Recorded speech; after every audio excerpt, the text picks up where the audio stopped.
The long-awaited verdict in one of Canada's most high-profile sexual assault cases has sent shockwaves through the nation. 5.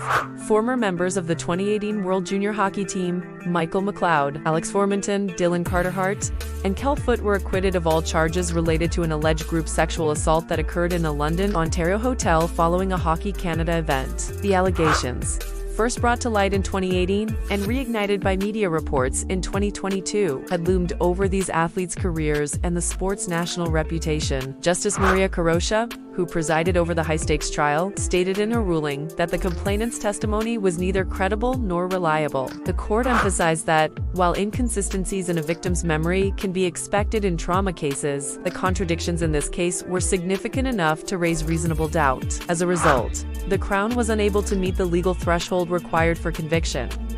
Proof beyond a reasonable doubt. The public response to the verdict has been deeply divided. Some Canadians expressed relief, citing the importance of due process and the presumption of innocence. However, others were disheartened, viewing the outcome as yet another instance where survivors of sexual violence are left without justice. The broader conversation quickly expanded beyond the courtroom and into the systemic issues within Hockey Canada and the national sports culture at large. The case had already prompted major fallout. In 2022, Hockey Canada faced intense public backlash after it was revealed the organization had used secretive funds financed by player registration fees to settle sexual assault claims. Politicians, parents, and former players condemned the use of these funds, calling for leadership resignations and greater transparency. Sponsors such as Tim Hortons and Canadian Tire pulled support, and parliamentary hearings were held to investigate the organization's practices. Even after the not guilty verdict, the reputational damage to Hockey Canada remains significant. Many are questioning whether the sports institutions have done enough to educate young athletes on consent, respect, and accountability. Critics argue that high-level athletes are too often shielded by a culture that prizes winning and reputation over personal responsibility and integrity. Sports commentators and cultural critics